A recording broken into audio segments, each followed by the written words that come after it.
Hello friends, welcome to my channel. Speedy railway भर्ती board परीक्षा हेतु रेलवे सामान्य विज्ञान की क्लास चल रही है। इसमें विगत 31 वर्षों का हल प्रश्न पत्र दिया गया है। वो सभी हल प्रश्न पत्र हम लोग देखेंगे। अभी तक हम लोग 1992 से 2004 तक के प्रश्न देख चुके हैं। आज की क्लास में 2004 से कंटिन्यू करेंगे। तो अगर आपने प्रीवियस वीडियो नहीं देखा है तो आप लोग चैनल पर जाकर देख सकते हैं। फ्रेंड्स, अगर आप लोग विज्ञान की सभी प्रीवियस ईयर को देख लेते हैं तो एग्जाम में आपसे ज़्यादा से ज़्यादा क्वेश्चन बनने की संभावना है। तो चलिए आज की क्लास में हम लोग 2004 के प्रीवियस ईयर से शुरू करते हैं। आरआरबी अहमदाबाद 29 अगस्त 2004 के प्रश्न। HIV संबंधित है एड्स से।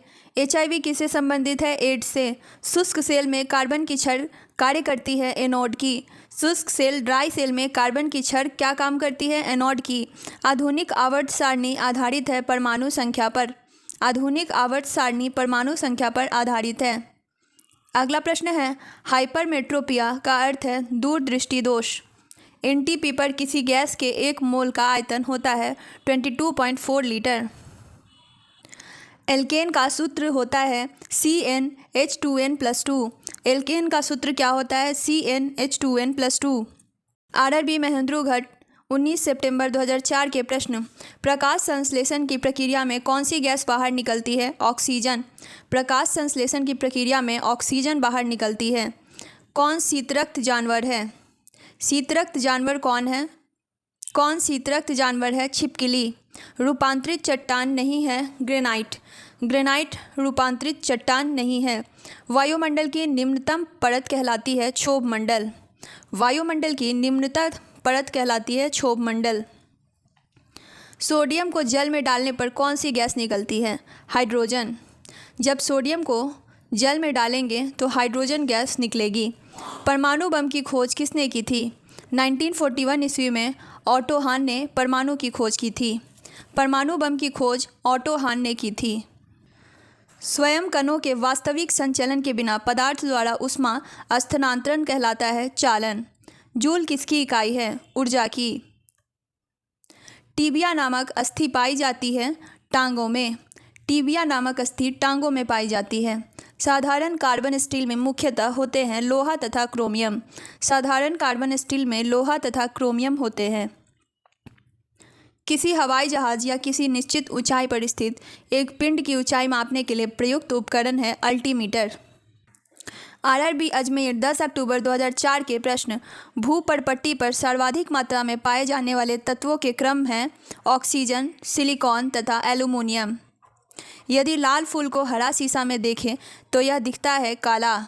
यदि लाल फूल को हरा शीशा में देखा जाए तो वह काला दिखता है। अगला प्रश्न है, आइसक्रीम डैश का एक उदाहरण है? निलंबन का उदाहरण है। आइसक्रीम सस्पेंशन का उदाहरण है। धोने वाले सोडे का रासायनिक नाम है सोडियम कार्बोनेट। पौधों की आयु का मापन किया जा सकता है उसकी तना के वलयों के अनुप्रस्थ काट की गिनती कर। पौधों की आयु का मापन कैसे किया जा सकता है? उसकी तना के वलयों के अनुप्रस्थ काट की गिनती कर। जीवाश्म की आयु को निर्धारित करने के लिए कौन सी पद्धति का प्रयोग किया जाता है? कार्बन 14 पद्धति का प्रयोग किया जाता है। नेक्स्ट क्वेश्चन है, वह कौन सा रासायनिक तत्व है जो प्रोटीन को चिह्नित करता है? सल्फर। कौन सा रासायनिक तत्व है जो प्रोटीन को चिह्नित करता है? सल्फर। वातावरण में कार्बन डाइऑक्साइड की बढ़ोतरी का कारण क्या है? पृथ्वी के तापमान में वृद्धि। कार्बन डाइऑक्साइड की बढ़ोतरी का कारण है पृथ्वी की तापमान में वृद्धि। अगला प्रश्न है, थर्मोमीटर में भरने के लिए पारा क्यों उपयुक्त है? क्योंकि यह कांच की दीवारों से नहीं चिपकता, यह दिखने में चमकीला है, वह आसानी से पढ़ा जा सकता है, यह ताप का सुचालक है। थर्मोमीटर में भरने के लिए पारा क्यों उपयुक्त है? क्योंकि यह कांच के दीवारों से नहीं चिपकता, यह दिखने में चमकीला होता है और आसानी से पढ़ा जा सकता है, साथ ही साथ यह ताप का सुचालक है। किसी वस्तु को चंद्रमा पर ले जाने पर उसका भार घटेगा। किसी वस्तु को चंद्रमा पर ले जाएंगे तो उसका भार कम होगा। किस प्रकाश में लघुत्तम तरंगदैर्घ्य होती है? बैंगनी में। बर्फ़ के घनत्व की तुलना में पानी का घनत्व होता है उच्च। बर्फ़ के डेंसिटी की तुलना में पानी की डेंसिटी ज़्यादा होती है। अगला प्रश्न है, ताप मापने का SI इकाई है केल्विन। ताप मापने का SI इकाई है केल्विन। अगला प्रश्न है, चंद्रमा से यदि किसी पिंड को पृथ्वी पर लाया जाए तो उसका द्रव्यमान अपरिवर्तित रहेगा। चंद्रमा से यदि किसी पिंड को पृथ्वी पर लाया जाए तो उसका द्रव्यमान अपरिवर्तित रहेगा। शब्द रेडियो एक्टिविटी में क्या होता है? एक बड़ा केंद्रक विस्फोटक के साथ टूटता है तथा इससे छोटी छोटी न्यूट्रॉन की तरह कणिकाएं निकलती है। अगला प्रश्न है, ध्वनि की तीक्ष्णता निर्भर करती है उसकी आवृत्ति पर। ध्वनि की तीक्ष्णता निर्भर करती है उसकी आवृत्ति पर। कौन से एकमात्र भारतीय वैज्ञानिक ने भौतिकी में नोबेल पुरस्कार प्राप्त किया है? डॉक्टर सीवी रमन ने। डॉक्टर सीवी रमन ने भौतिकी में नोबेल पुरस्कार प्राप्त किया है। अगला प्रश्न है, शरीर की गति द्वारा विद्युत उत्पन्न करने की भौतिकी क्रिया को प्रदर्शित करने वाले वैज्ञानिक थे लेंज। आरआरबी बेंगलोर 17 अक्टूबर 2004 के प्रश्न, अंतरिक्ष यात्री अंतरिक्ष यान में से सूर्य से दूर आकाश को डैश रंग के रूप में देखता है, काला रंग के रूप में देखता है। नाइट्रोजन यौगीकरण के लिए कौन सी फसल सहायक है? बीन्स। नाइट्रोजन यौगीकरण के लिए बीन्स फसल सहायक है। अगला प्रश्न है, मायोपिया से क्या तात्पर्य है? निकट दृष्टि दोष। मायोपिया से तात्पर्य है निकट दृष्टि दोष। और अभी हमने पढ़ा थोड़ी देर पहले हाइपरमाइट्रोपिया, उससे क्या तात्पर्य है? दूर दृष्टि दोष। भारत के लिए अत्यंत उपयुक्त अपारंपरिक ऊर्जा स्रोत है सौर ऊर्जा। अगला प्रश्न है, हीरे रात में क्यों चमकते हैं? हीरे रात में चमकते हैं क्योंकि उसमें चतुष्फलकीय आणविक संरचना होती है। तालाबों और कृत्रिम जलाशयों में मत्स्य प्रजनन क्रिया डैश कहलाती है, पीसी कल्चर कहलाती है। भारत के लिए अत्यंत उपयुक्त अपारंपरिक ऊर्जा स्रोत है सौर ऊर्जा। प्रकाश संश्लेषण में पर्णहरित की भूमिका है प्रकाश का अवशोषण। प्रकाश संश्लेषण में पर्णहरित की भूमिका प्रकाश का अवशोषण है। कांच पर लिखने के लिए किस अम्ल का प्रयोग किया जाता है? हाइड्रोफ्लोरिक अम्ल। कांच पर लिखने के लिए हाइड्रोफ्लोरिक अम्ल का प्रयोग किया जाता है। कायिक स्पर्श से फैलने वाला रोग क्या है? कायिक स्पर्श से फैलने वाला रोग है कॉन्टेजियस। अगला प्रश्न है, नेत्र रोग का चिकित्सक है ऑप्थाल्मोलॉजिस्ट। नेत्र रोग का चिकित्सक को कहते हैं ऑप्थाल्मोलॉजिस्ट। इलेक्ट्रोस्कोप ऐसी युक्ति है जो आवेश के परिमाण को निश्चित करने के लिए प्रयुक्त होती है। इलेक्ट्रोस्कोप आवेश के परिमाण को निश्चित करने के लिए प्रयुक्त होती है। अगला प्रश्न है, साइकिल चलाने वाला मोड़ लेते समय क्यों झुकता है? वह झुकता है ताकि गुरुत्व केंद्र आधार के अंदर बना रहे, यह उसे गिरने से बचाएगा। आरआरबी चंडीगढ़ 24 जनवरी 2004 के प्रश्न, वातावरण में सर्वाधिक मात्रा में पाई जाने वाली गैस कौन सी है? नाइट्रोजन है 78%। वातावरण में सर्वाधिक मात्रा में पाई जाने वाली गैस कौन सी है? नाइट्रोजन 78%।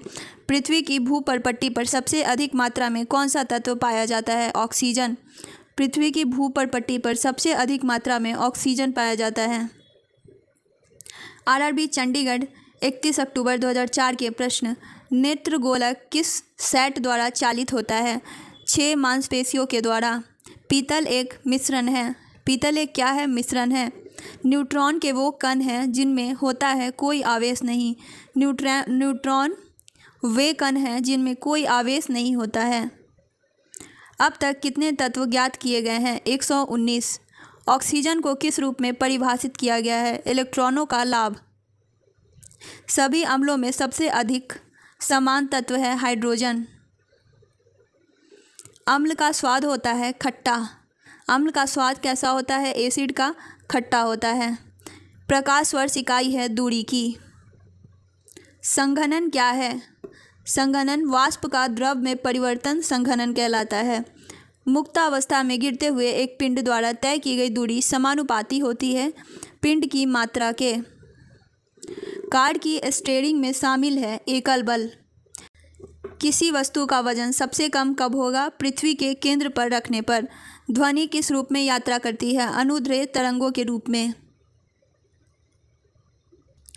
अगला प्रश्न है, स्वर की गुणात्मकता विद्यमान अधिस्वर पर निर्भर करती है। प्रतिध्वनि क्यों सुनाई पड़ती है? ध्वनि तरंगों के परावर्तन के कारण हमें प्रतिध्वनि सुनाई पड़ती है। ध्वनि हवा में तेजी गति से करेगी जब आर्द्रता उच्च होगा। जब आर्द्रता उच्च होगा तब ध्वनि हवा में तेजी गति करेगी। अगला प्रश्न है, ऊष्मा प्रवाह निम्नलिखित में से किसके अंतर का परिमाण है? तापमान का। हिम नदी से बर्फ पिघलना प्रारंभ होता है निचले सतह से। कैलोरीमीटर सामान्यतः बनता है तांबा से। कैलोरीमीटर सामान्यतः तांबा से बनता है। आरआरबी बेंगलोर 21 नवंबर 2004 के प्रश्न, पहाड़ी पर चढ़ने वाला व्यक्ति आगे की ओर क्यों झुकता है? स्थिरता बढ़ाने के लिए। रेडियो कार्बन काल निर्धारण तकनीक का उपयोग किसकी आयु पता करने के लिए किया जाता है? जीवाश्म का। अगला प्रश्न है, अधिकांश मौसम परिघटनाएं कहाँ होती है? क्षोभ मंडल में। वाटर गैस किसका मिश्रण है? H2+CO का। वाटर गैस मिश्रण है H2+CO का। एक परमाणु द्रव्यमान को व्यक्त किया जाता है AMU में। एक परमाणु द्रव्यमान को व्यक्त किया जाता है AMU में। आरआरबी मालदा 28 नवंबर 2004 के प्रश्न, सूर्य की विकसित ऊर्जा से होता है नाभिकीय संलयन। रासायनिक अभिक्रिया में उत्प्रेरक की भूमिका है अभिक्रिया का उत्पादन। अगला प्रश्न है, वाइट गुड्स का अर्थ है साबुन, डिटर्जेंट्स और अन्य जन सामान्य के उपयोग की वस्तुओं को वाइट गुड कहते हैं। रक्त का पीएच मान 7.4 होता है। अम्लराज में होता है HNO3+HCl। आरआरबी गोरखपुर 19 दिसंबर 2004 के प्रश्न, मानव शरीर के किस अंग की हड्डी सबसे लंबी होती है? उरु जांघ की। मानव शरीर की किस अंग की सबसे लंबी हड्डी होती है? उरु जांघ की। प्राकृतिक रबर किस क्षेत्र की प्रमुख उपज है? भूमध्य सागरीय क्षेत्र की प्रमुख उपज है प्राकृतिक रबर। दाब में वृद्धि होने के साथ द्रव में उबाल वृद्धि हो जाती है। अगला प्रश्न है, दाब में वृद्धि होने के साथ द्रव के उबाल में वृद्धि हो जाती है। तापमान को कितना कम कर देने से सभी गैसें शून्य आयतन घेरेगी? -273 डिग्री सेल्सियस। काली मिट्टी किस फसल के लिए सर्वाधिक उपयुक्त है? कपास की फसल के लिए सर्वाधिक उपयुक्त मिट्टी है काली मिट्टी। तापमान में वृद्धि होने से वायु की तापीय चालकता पर क्या प्रभाव पड़ता है? घटती है। तापमान में वृद्धि होने पर वायु की तापीय चालकता घटती है। ज्योति तीव्रता का मात्रक क्या होता है? ज्योति तीव्रता का मात्रक होता है कैंडेला। किस धातु की चालकता सबसे अधिक होती है? चांदी की। ओजोन परत वायुमंडल के किस मंडल में पाया जाता है? समताप मंडल में। समताप मंडल में पाया जाता है ओजोन परत। नियॉन लैंप का आविष्कार किसने किया था? सैमुअल कोहेन ने। नियॉन लैंप का आविष्कार सैमुएल कोहेन ने किया था। विद्युत चुंबक में क्रोड के रूप में इस्तेमाल होता है मृदु लोहा। इसी के साथ फ्रेंड्स 2004 तक के सभी प्रीवियस ईयर क्वेश्चन रेलवे के समाप्त हो गए। नेक्स्ट क्लास से हम लोग 2005 के प्रीवियस ईयर से शुरू करेंगे।